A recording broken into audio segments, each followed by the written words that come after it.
Imagine like tracking your life so precisely that you know exactly how a rainy Tuesday evening, affects the pain in your left knee. Right, yeah. You know exactly how many hours of sleep you need, literally down to the decimal point. And you can map out this correlation between your dietary macros and your ability to write complex software. Which is wild to think about. Right. Because usually when we talk about fixing a problem in our lives, we expect precision. Like if you break your arm, an x-ray shows you a jagged white line. The doctor points to it and well, that's that. Exactly. It's visible, it's categorized, and you can easily treat it. Yeah. It's deeply comforting to have that kind of binary diagnostic. We naturally just crave a clear cause and a clear effect. We want to believe that if we just find the right switch to flip, everything in our daily routine will just run smoothly. Yes, the moment you actually step into the world of human optimization, when you actually try to debug your own life, your biology, your daily habits, that whole x-ray machine kind of shatters. Oh, completely. We are no longer looking at clean lines. We are navigating a landscape that is, well, it's messy, it's interconnected, and it's just highly unpredictable. It is the absolute definition of diagnostic muddy waters. Yeah. Because unlike a mechanical engine where you can, just swap out a single faulty gear and instantly fix the performance, humans are this tangled web of biological, psychological, and environmental systems. Right. You pull a thread over here in your diet, and a bell rings completely on the other side of your life, like in your sleep quality. Which honestly brings us perfectly to our mission for this deep dive. We are welcoming you, the listener, to join us as we reverse engineer this highly detailed personal journal entry. And it is detailed. Very. It's from August 2nd, 2026. It is titled This Week in Review 2026, Week 31, and it is written by an author named Ang. And we should probably set expectations right away here. Definitely. This is not your typical Dear Diary, today I felt productive kind of entry. No, not at all. Okay, let's unpack this. This journal is essentially a masterclass in treating one's life as a continuous, almost relentless optimization project. Relentless is the perfect word. It really is. For you listening, especially if you are someone who loves, learning, spotting patterns, and tweaking your own routines, this deep dive is going to explore how one individual applies systems-level thinking to absolutely everything. Right. We are talking about isolating variables in diet, managing joint pain, designing complex software architecture, all the way down to the micro level of breeding aquarium fish. Yes, the fish. Yeah. And, my role here is to analyze the underlying mechanisms, like the why and the how behind all of this data. Exactly. Because Ang's documentation is incredibly granular, we want to look at how these tiny calculated micro adjustments can actually inspire your own daily routines. Yeah, because you don't actually need to track your life on a massive spreadsheet to benefit from this. No, not at all. It is really about adopting a mindset of objective observation and constant iteration, just tweaking as you go. Well, let's jump right into the foundation of that mindset, which, for Ang, begins with the physical body. Ang views health as the absolute foundational layer for all personal and professional output. The hardware, basically. Exactly. The logic is simple. If the hardware is glitching, the software cannot run. So let's look at sleep metrics as our first data point. Ang averaged 7.1 hours of sleep this week. Which is pretty good. Yeah, mathematically, that hits their required threshold for rest. Yet, Ang notes feeling this lingering sense of fatigue. Which is a remarkably common paradox, actually. Yeah. You get the requisite 7 or 8 hours, you check the box, but you still wake up totally exhausted. Right. And this is where Ang's method of tracking really proves its worth. Because Ang doesn't just log the raw duration of sleep, Ang logs the environmental and behavioral context surrounding that sleep. And the context changes everything. Like, Ang attributes the fatigue to a couple of overlapping factors. First, there's a shifted sleep schedule and fragmented recovery sleep caused by a late-night weekend coding binge. Right, but the second factor, and this is my favorite detail, is the disruptive sound of continuous late-evening rains outside. What's fascinating here is the recognition of environmental friction. Ang is realizing that sleep isn't just a quantity game. Yeah. It is heavily reliant on quality and consistency. Biologically, our circadian rhythms thrive on predictability, right? Exactly. So the late-night coding disrupted that rhythm, but the external environment, that heavy rain, it added this layer of subconscious auditory stress. Even if you don't realize you're sharing it. Right. The brain is constantly processing that noise, which prevents deep REM and slow-wave sleep.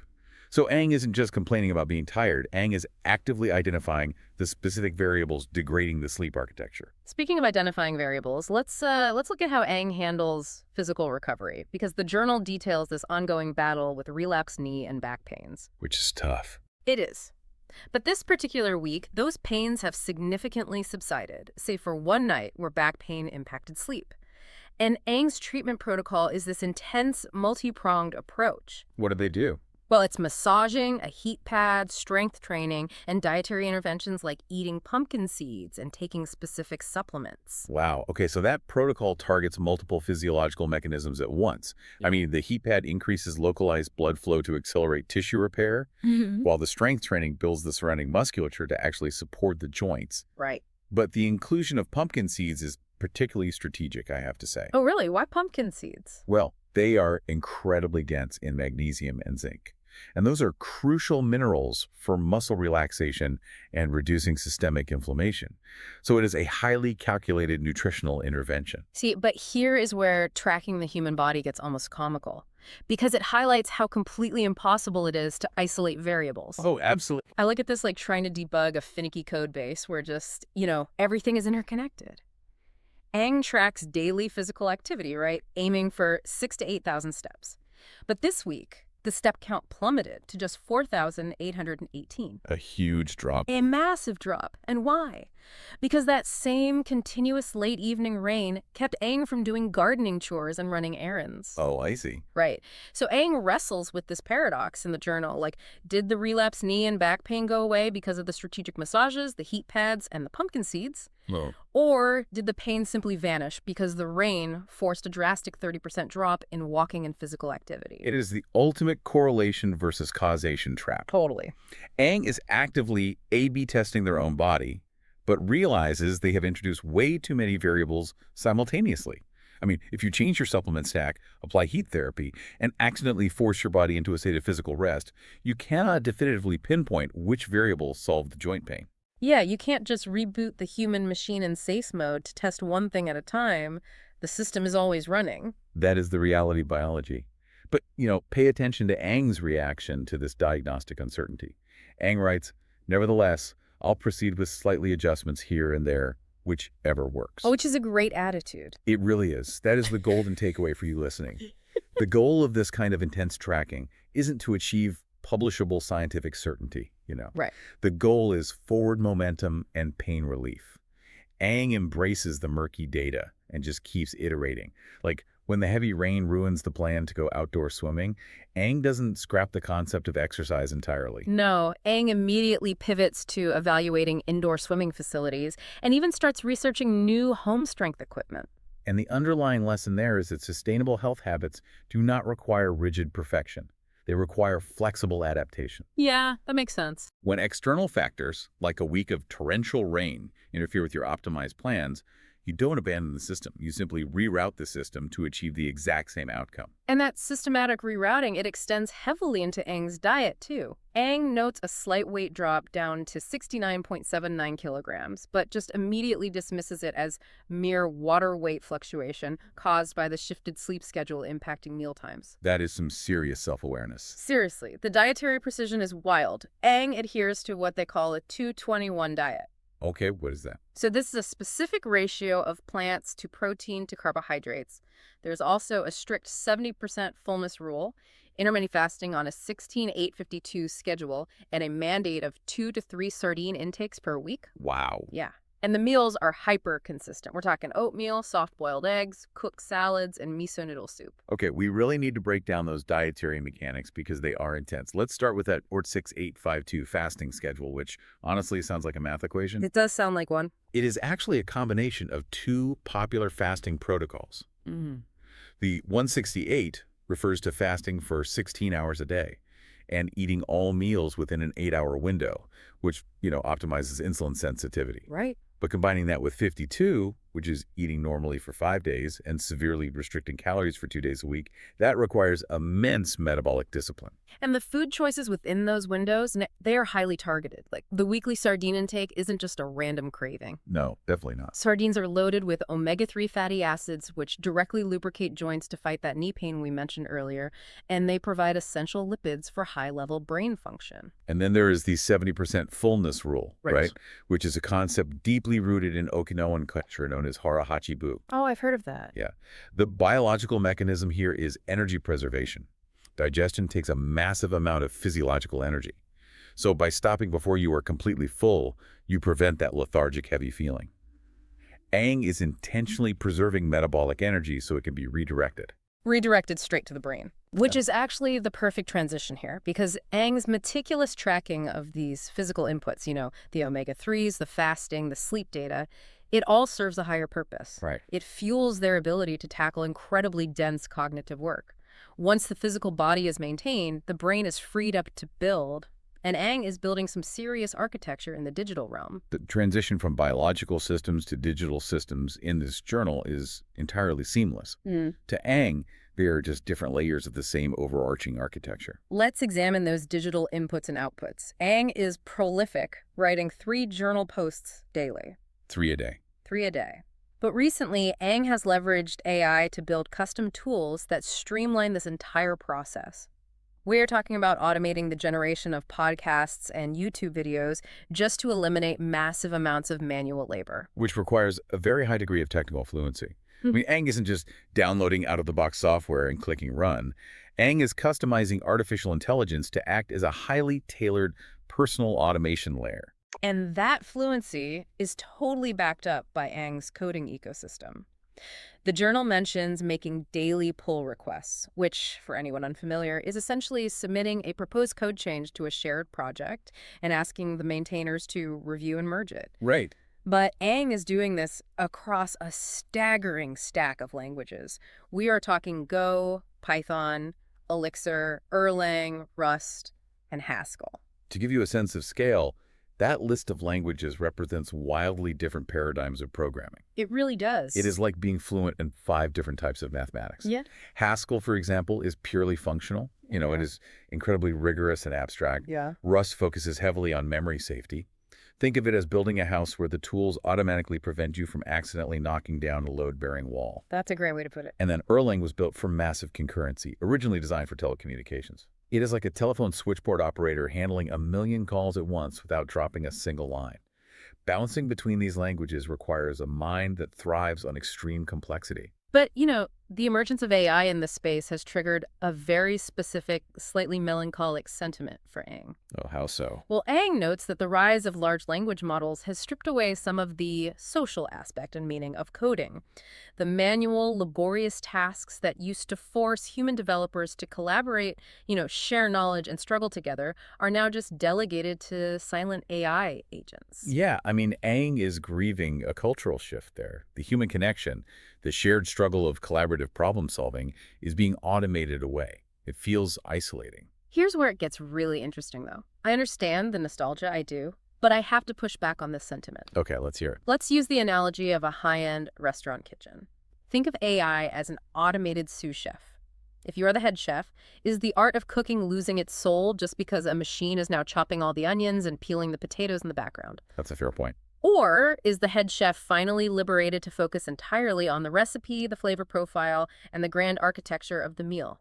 I hear your sous chef analogy, but I think you're missing the core of Aang's point. Really? Yeah, a kitchen thrives on camaraderie. When you replace the prep cooks with machines, the kitchen gets incredibly quiet. The banter, the shared stress of a dinner rush, the mentorship, that all just vanishes. Ah, I see what you mean. Coding used to be a community endeavor. You would spend hours on forums helping a stranger fix a bug. Now, you just ask a chatbot. It becomes a solitary pursuit, even if it is more efficient. I see your point. The efficiency comes at the cost of community.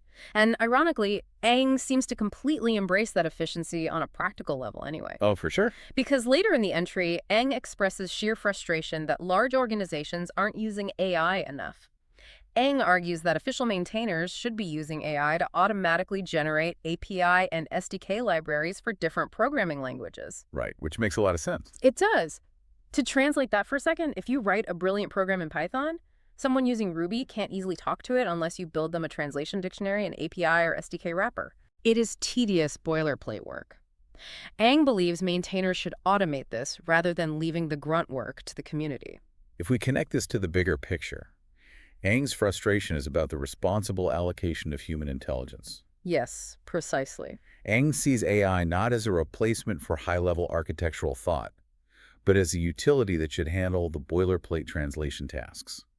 Aang acknowledges that AI can be, well, sloppy with complex, nuanced logic, Definitely. but for repetitive, standardized tasks, like generating API wrappers, it is a no-brainer. And Aang definitely reserves the high-level architectural thought for themselves. Over the weekend, despite the heavy rain and the fragmented sleep we talked about, Aang got fully in the zone until the early hours of the morning. Doing what? Aang was bootstrapping a long-term project. It's a daemon written in Python and Golang. A daemon is a computer program that runs continuously as a background process, rather than being under the direct interactive control of a user. Right, so it's running behind the scenes. Exactly. It is the unseen engine keeping the broader system running quietly in the dark. And while building this background engine, Aang openly admits that Golang's syntax leaves a lot to be desired compared to other languages. But Aang reasons that after surviving the complexities of Perl and Haskell all these years, adapting to Go is totally doable. I'm sure it is. But what struck me most is what Aang plans to do once this daemon is stable. Aang plans to dissect the code into smaller, digestible chunks and blog about it post by post, just like a previous series they did on Haskell programming. This highlights a crucial learning mechanism for you listening. Aang doesn't just build a tool in isolation. Aang documents the process of building the tool to teach others. Yes. True mastery comes not just from successfully writing the code, but from forcing yourself to explain the architecture to an audience. It takes implicit knowledge, the things you do instinctively, and forces it into explicit, structured knowledge. Teaching is the ultimate form of learning. So we have this intense, highly abstract weekend. Aang is swimming in the digital architecture of Python and Golang, wrestling with background daemons until 3 a.m. Sounds exhausting. Right. But when Monday rolls around, how does Aang avoid completely burning out? By intentionally pulling themselves out of the digital ether and grounding themselves in the physical, tangible world. The contrast is deliberate and striking. It is a necessary cognitive release valve. Let's look at these analog microhabits. First, gardening. Aang is working on seed germination across 4 new workspaces and planning a physical plant rack project. Think about the pace of that work. Working with soil, waiting days or weeks for a seed to germinate, it operates on a timescale that is the exact opposite of compiling code. Oh, wow, that is so true. Right. Code gives you instant, split-second feedback. A seed forces patience. It forces you to operate on nature's timeline, not a processor's timeline. Aang explicitly links this physical pace to mental states, noting their meditation practice. Aang describes themselves as stoic as usual, practicing sitting meditation for incredibly brief periods. We're talking just 1, 2, or 3 minutes. That's super short. It is. And then Aang incorporates walking meditation into mundane outdoor chores, literally practicing mental noting while raking leaves in the yard. It is integrating mindfulness into the mundane. For anyone feeling overwhelmed, the lesson is that you don't need to book a silent mountain retreat to find clarity. You just need to be fully present with a pile of leaves. Then there is the home improvement rule, which is fascinating. Aang is tackling pending tasks like installing curtains and grouting balcony tiles, but has a strict rule for the rest of the house. Declutter exactly 1 item per day. Just one. Not an entire room, just 1 single item. This raises an important question, though. Why just 1 item? Why not take advantage of a Saturday and just clear out the whole room to get it over with? Because tackling a whole room requires a massive amount of executive function and decision-making. You have to categorize, sort, and decide the fate of 50 different objects. Oh, right. And that is the exact same mental muscle Aang uses to debug Golang daemons all week. Doing a massive purge is just transferring the cognitive load from the digital world into the physical world. That makes total sense. By limiting it to 1 single item, it becomes a frictionless anchor. It gives a sense of completion without draining the battery. So what does this all mean? The same mind that wrestles with massive, complex Erlang systems intentionally limits itself to throwing away 1 old receipt or 1 broken pen a day to survive. Exactly. When you spend your day dealing with high cognitive load work, Hmm. Your brain experiences a specific type of fatigue. Yeah. For you listening, if you are facing information overload at your job, you don't need a massive, exhausting overhaul of your personal life to find peace. You just need a one-item-a-day habit to offset the complexity of your work. Which brings us to the final and perhaps most delightful micro habit in the journal, the fish keeping. Ah, yes, the fish. Ang is breeding dwarf cichlids, specifically crebensis, and taking almost daily observation notes on their behavior. But here's the genius part. Ang also has guppies and bettas, Okay. but they aren't the main event. Ang groups the guppies and bettas in outdoor ponds on the backyard balconies specifically to act as janitors for the aquatic plants. It was biological automation. Yes, Ang is literally deploying fish as background demons to keep the pond's ecosystem clean, eating the pests and the algae, while Ang focuses entirely on the high-level, complex task of breeding the cichlids and installing pending LED lights and sponge filters. That is brilliant. And meanwhile, Ang's plans to go on photography photo walks to test out a new mobile phone macro lens were rained out, so the system just naturally reprioritized itself back to the coding and the indoor fish. It all comes back to systems-level thinking. Everything is connected, and every piece of the system, whether it's a fish, a piece of code, or a dietary macro, serves a specific purpose in the larger architecture of Ang's life. It really does. As we wrap up this deep dive, if we look at the overarching theme of Ang's Week, it proves that living a well-informed, optimized life isn't about achieving rigid perfection. You are going to have shifted sleep schedules. It is going to rain and ruin your step count and your photo walks. Your knees are going to hurt. Right. The goal is to observe the data objectively, without emotional judgment. Whether that data is joint inflammation, a bug in your Golang code, or the breeding habits of your cichlids. You observe the friction, you remain stoic, and you make continuous, flexible micro-adjustments. So as we leave you today, I want you to think about that opening metaphor. We aren't simple machines with clean X-ray breaks. We are complex, messy, rainy ecosystems. And if we look at how Ang manages that ecosystem, there's a fascinating parallel. Ang uses guppies as biological janitors to clean the algae out of the backyard pond. Simultaneously, Ang wants to use AI as a digital janitor to clean up the laborious boilerplate coding tasks. They are two entirely different tools doing the exact same systems-level job, handling the grunt work so the creator can focus on the architecture. Which leaves us with this final thought for you to mull over. If you look at your own life right now, with all its messy, interconnected parts and daily frictions, what is the one janitor system, whether it is a simple analog habit or a digital automation, that you could implement this week to clear the algae out of your own daily routine? It doesn't have to be a massive overhaul. It could just be addressing one item a day. Thank you for joining us on this deep dive. Keep questioning your data, keep tweaking your systems, and keep learning.